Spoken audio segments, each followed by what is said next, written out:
Hello दोस्तों, आप सबों को स्वागत है आज की इस वीडियो में। तो आप सभी को कैसे हैं? आशा करते हैं आप लोग सुरक्षित होंगे और अपना जीवन को खुशीपूर्वक व्यतीत कर रहे होंगे। तो आज मैं जिस टॉपिक को लेकर आप सबों के सामने आया हूं, एक पीडीएफ के माध्यम से, एक पीपीटी के माध्यम से, एक प्रेजेंटेशन के माध्यम से, और वो टॉपिक का नाम है ब्राह्मी स्क्रिप्ट।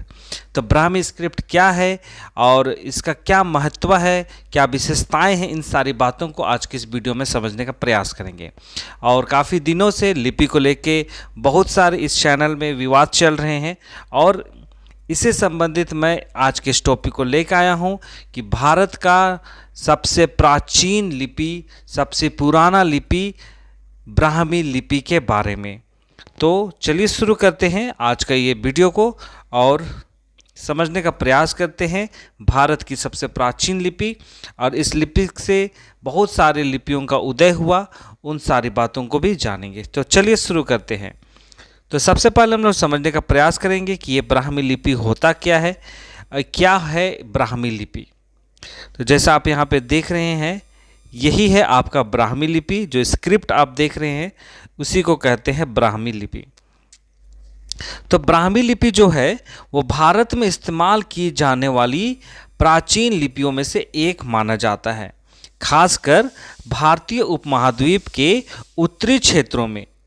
ठीक है, भारतीय उपमहाद्वीप का जो ऊपरी जो क्षेत्र है, वहाँ पे इस लिपि का जो प्रचलन है प्राचीन काल से लेके बहुत कुछ देखने को मिला है। विशेषकर भारतीय उपमहाद्वीप का जो ऊपरी क्षेत्र है वहाँ पे ब्राह्मी लिपि का जोरदार प्रयोग किया जाता था, और इसी लिपि को आधुनिक लिपियाँ जितने भी हैं, अभी वर्तमान में जितनी लिपियाँ चल रही हैं, जैसे हमारे हिंदी का देवनागरी है, ठीक है, और भी मलयालम के हैं, द्रविड़ हैं, ये सारी बातें जो है वो ब्राह्मी लिपि के पूर्वज माने जाते हैं। माने ब्राह्मी लिपि एक पूर्वज के रूप में जाना जाता है। जितने भी आधुनिक लिपि हैं उनके पूर्वज के रूप में ब्राह्मी लिपि को माना जाता है। ठीक है, जैसे यहाँ पे खुद लिखा हुआ है कि जो लोकप्रिय देवनागरी लिपि जो है वो इसमें शामिल है। ठीक है, जो आधुनिक है ये देवनागरी लिपि आधुनिक है, और इसी लिपि से ये देवनागरी लिपि का उदय हुआ है। ठीक है, इसलिए ये ब्राह्मी लिपि को एक पूर्वज के रूप में जाना जाता है लिपियों का। और जैसे यहाँ पे कहा गया देवनागरी लिपि के बारे में, जिसका इस्तेमाल वर्तमान समय में अगर हम लोग देखेंगे तो ज़्यादातर भारतीय भाषाओं के लिए अकेले या दूसरी लिपियों के साथ मिलकर किया जाता है। ठीक है, जैसे अभी हम लोग इंग्लिश पढ़ते हैं तो कहीं कहीं पे जो देवनागरी के शब्द हैं उसको इंग्लिश में भी हम लोग लिखते हैं। ठीक है, जैसे आप लोग व्हाट्सअप करते हैं, सोशल मीडिया यूज़ करते हैं, जिस पे आप किसी को टेक्स्ट कर रहे हैं, किसी को मैसेज भेज रहे हैं, जिसको आप लोग भले हिंदी में बोल रहे हैं लेकिन लिख रहे हैं आप किस में? रोमन में। तो ये सब सारी बातें हैं जो देवनागरी लिपि का भी प्रयोग करके भारत के अन्य भाषाओं को भी हम लोग मिलकर प्रयोग में लाने का प्रयास करते हैं। तो उसी प्रकार जो देवनागरी लिपि है, उसी प्रकार जो ब्राह्मी लिपि जो है वो एक पूर्वज के रूप में काम करता है। ठीक है, तो ये बातें समझ में आ गई होगी कि ब्राह्मी लिपि होता क्या है और भारत का सबसे प्राचीन लिपियों में से एक क्यों माना जाता है। इस स्लाइड में हम लोग देखेंगे ब्राह्मी लिपि के इतिहास के बारे में। यहाँ पे आप लोग साइड में चित्र देख रहे हैं, ये ब्राह्मी लिपि का स्क्रिप्ट है जो अल्फ़ाबेट के रूप में दिखाया गया है। तो इस लिपि का जो इतिहास है वो बहुत ही पुराना है, और ब्राह्मी लिपि का जो है भारत के लगभग जितने भी आधुनिक लिपियां हैं, देवनागरी हो गया, कन्नड़ हो गया, द्रविड़ हो गया, मलयालम के हो गए, बहुत सारे लिपियां इसी लिपि से निकल के आए हैं। और साथ ही साथ एशिया के कई अन्य लेखन प्रणाली ब्राह्मी लिपि से ही ली गई है। ना सिर्फ भारतीय पर बल्कि एशिया के अनेक कंट्रीज़ में भी इस लिपि का प्रयोग किया गया है लेखन प्रणालियों में। ठीक है, अगर हम लोग इतिहासकारों या भाषाविदों का मानेंगे तो ब्राह्मी लिपि जो है वो सेमेटिक आरामी लिपि के एक रूपांतरण के रूप में विकसित हुआ है, ऐसी बातें कही गई है। सेमेटिक आरामिक लिपि से इसका रूपांतरण किया गया, मतलब विकास हुआ है ब्राह्मी लिपि का। जो फोनोसियन लेखन प्रणाली के एक वंशज के रूप में जाना जाता है। कौन? सीमेटिक आरामी लिपि को। ठीक है, अगर बात माना जाए भारतीय उपमहाद्वीप के लोग में तो 7वीं से या 8वीं शताब्दी ईसा पूर्व, ठीक है, ईसा पूर्व को आप लोग ध्यान दीजिएगा, 7वीं या 8वीं ईसा पूर्व में किसी समय, कोई भी समय है ना, 7वीं या फिर 8वीं में सेमेटिक लोगों के संपर्क में लोग आए होंगे उस वक्त, और संपर्क के साथ ही इस लिपि का मतलब ब्राह्मी लिपि का विकास हुआ होगा, उदय हुआ होगा। ठीक है, इसके बावजूद इसके बचे हुए उपयोग बहुत नए हैं। जो हम लोग आधुनिक लिपि का यूज़ जो करते हैं, जैसे देवनागरी लिपि का प्रयोग करते हैं, वो भी कहा गया है कि इसी लिपि के कुछ बचे हुए का उपयोग करके ऐसे नए नए लिपियों का उदय हुआ है, ऐसी बातें कही गई है। और ये भी कहा गया है कि जो 3री शताब्दी ईसा पूर्व के आसपास की बताई जाती है, जो अभी मैंने आपको बताया कि जो बचे हुए उपयोग हैं उसके बहुत सारे नए नए प्रयोग हैं, ये सारी बातें जो है वो 3री शताब्दी ईसा पूर्व की आसपास के हैं, ये कहा गया है। हालांकि कुछ लोग दावा करते हैं कि इसे 4वीं शताब्दी ईसा पूर्व में देखा गया था, ब्राह्मी लिपि को। ठीक है, तो ये सारी बातें हैं, इस इतिहास के माध्यम से हमने जाना कि बहुत सारे चीज़ें हैं ब्राह्मी लिपि की जिसका विकास अन्य लिपियों का भी उदय के रूप में जाना गया है, और इस ब्राह्मी लिपि को अन्य लिपियों का वंशज के रूप में भी जाना जाता है। ठीक है, अगर बात की जाए ब्राह्मी लिपि का उदय कैसे हुआ भारत में या फिर भारतीय उपमहाद्वीप में, तो ये कहा गया है कि जो ब्राह्मी लिपि जो है, ब्राह्मी लिपि का जो प्रयोग है वो सेमेटिक आरामी लिपि का एक रूपांतरण के रूप में जाना जाता है। और ये भी कहा गया कि 7वीं शताब्दी ईसा पूर्व या फिर 8वीं शताब्दी ईसा पूर्व में जो लोग हैं वे सेमेटिक लोगों के संपर्क में आए होंगे, और इससे सेमेटिक आरामी लिपि का कुछ पाठ को या फिर कुछ अपने भाषा में उसको मिलाने का काम हुआ होगा, ऐसी बातें हुई होगी, और इन सारी बातों के द्वारा ही इस लिपि का उदय हो पाया होगा। चलिए आगे हम लोग देखते हैं। अब हम लोग जानेंगे ब्राह्मी लिपि का विकास हमारे देश में, हमारे भारतीय उपमहाद्वीप में किस प्रकार से हुआ था। तो ब्राह्मी लिपि की अगर बात हम लोग चर्चा करते हैं तो ब्राह्मी लिपि के जो पहला चरण में अशोकन ब्राह्मी के नाम से जाना जाता है।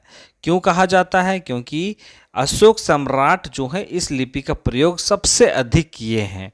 उनकी जितने भी आप शिलालेख देख लें, अभिलेख देख लें, वे इसी लिपि का प्रयोग करके लोगों को संदेश देने का काम भी किए हैं। ठीक है, और ये कहा जाता है अशोकन ब्राह्मी के नाम से इस लिपि को भी कहा गया है, और इसका इस्तेमाल 3री शताब्दी ईसा पूर्व से 1ली शताब्दी ईसा पूर्व के अंत तक भी किया गया है।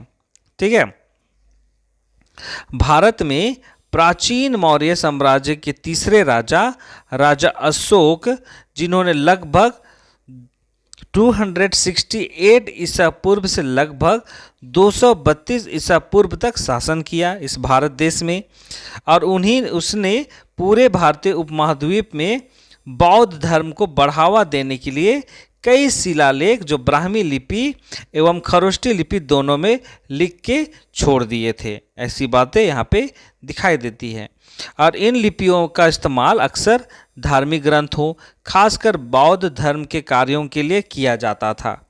धर्मनिरपेक्ष उद्देश्यों के लिए इस्तेमाल की जाने वाली अन्य लेखन शैलियों की तुलना में इन दोनों को पवित्र लिपियों के रूप में भी देखा जाता था। जब ये बौद्ध धर्म का प्रचार किया जा रहा था तो अशोक सम्राट जो है कलिंग युद्ध के बाद वे बौद्ध धर्म को स्वीकार करते हैं और बौद्ध धर्म के प्रचार प्रसार में वे लग जाते हैं।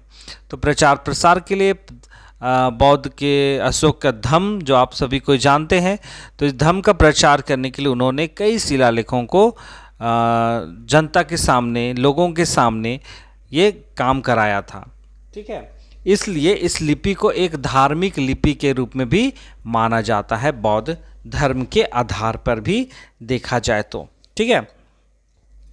आगे ये कहा गया है कि इन अभिलेखों में ब्राह्मी का सबसे पहला पुष्ट प्रयोग मिलता है। इन अभिलेखों में जितने भी आप क्या कहते हैं इसको, बौद्ध धर्म से संबंधित जितने भी शिलालेख हैं उस पे जो है प्रयोग अधिकतर ब्राह्मी लिपि में ही किया गया है। और निश्चित रूप से सबसे व्यापक रूप से जाना जाने वाला इसको एक लिपि माना गया है। इसलिए लिपि के प्रारंभिक चरण के नाम पर स्वाभाविक रूप से अशोक के नाम पर रखा गया था। अशोकन ब्राह्मी बहुत कोणीय थी, जिससे शिलालेखों में इसका उपयोग करना आसान हो गया, जैसा कि अशोक ने किया था। हालांकि अगला चरण मध्य ब्राह्मी या कुषाण ब्राह्मी के रूप में इसको देखा गया था। पहला चरण में ब्राह्मी लिपि को अशोकन ब्राह्मी कहा गया, दूसरे चरण में मध्य ब्राह्मी या फिर कुषाण ब्राह्मी के रूप में भी कहा गया था। चलिए आगे हम लोग जानेंगे ये ब्राह्मी लिपि के जो ब्राह्मी से उत्पन्न विभिन्न लिपियों के बारे में जानेंगे। ठीक है, जैसे यहाँ पे ये ब्राह्मी का अशोकन ब्राह्मी की बात यहाँ पे देखें इस स्लाइड में, तो यहाँ पे साइड में जो आप पिक्चर देख रहे हैं ये एक शिलालेख है, मतलब जिस पे आप यहाँ पे ब्राह्मी लिपि देख रहे हैं जो अशोक सम्राट के द्वारा गढ़वाया गया था। चलिए इस लिपि में, इस स्लाइड में हम लोग ब्राह्मी से उत्पन्न होने वाले विभिन्न लिपियों के बारे में जानेंगे। ठीक है, तो चलिए यहाँ पे देखते हैं कि ब्राह्मी लिपि से कई भाषाओं के पूर्वज बन गया। जो ब्राह्मी लिपि है उसको एक पूर्वज के रूप में, भाषा के पूर्वज के रूप में जाना जाता था, क्योंकि इसे विभिन्न भाषाओं के ध्वन्यात्मकता के अनुरूप संशोधित किया जा सकता था। मतलब यही कहा गया है कि जो ब्राह्मी लिपि है एक पूर्वज के रूप में है, क्योंकि इससे बहुत सारी संशोधन कर करके एक नए नए लिपियों का उत्पन्न हुआ या फिर विकास हुआ है, इसलिए इसे पूर्वज के रूप में भी कहा गया है। अगला देखेंगे कि इसमें है दक्षिण भारत की बात यहाँ पे कही गई है, माफ़ कीजिएगा दक्षिण एशिया की, जिसमें दक्षिण और दक्षिण पूर्व एशिया की विभिन्न भाषाएं जैसे गुरुमुखी, कन्नड़, सिंहली, तेलुगु आदि का उद्गम ब्राह्मी लिपि को ही माना गया है। जैसे यहाँ पे आप लोग देख रहे हैं यहाँ पे किस किस लिपि का ब्राह्मी लिपि से उदय हुआ है, उत्पन्न हुआ है, इन सारे लिपियों को यहाँ पे साइड में दिखाया गया है। यहाँ पे जो अशोकन ब्राह्मी की बात हमने कही है कि अशोकन ब्राह्मी में विराम चिन्हों का प्रयोग बहुत कम किया जाता था, ऐसी बातें कही गई है। और अगर बात करें दक्षिण भारत का, इसका विकास गोलाकार रूप में हुआ है।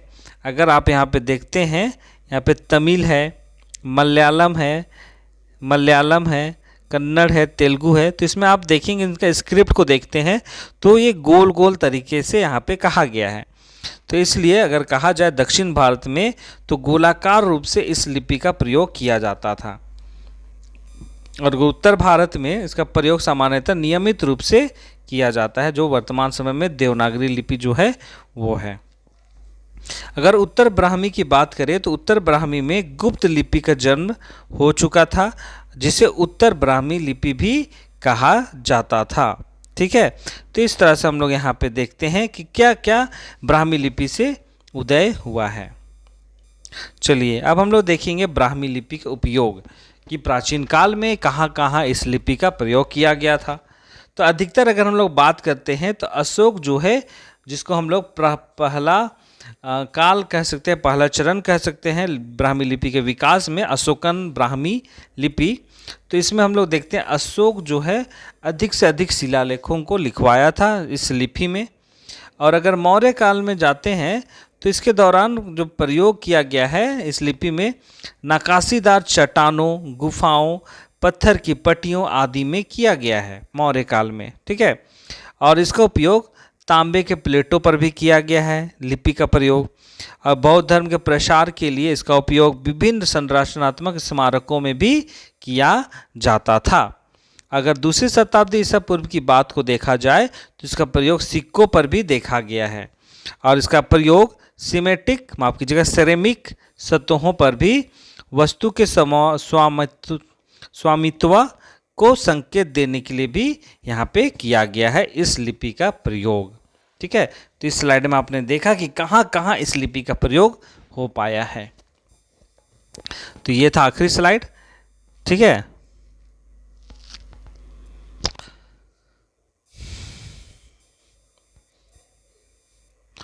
तो ये था आखिरी स्लाइड। और इस स्लाइड मैंने आज की वीडियो के माध्यम से इस भारत के सबसे प्राचीन लिपि के बारे में जाने हैं, ब्राह्मी लिपि।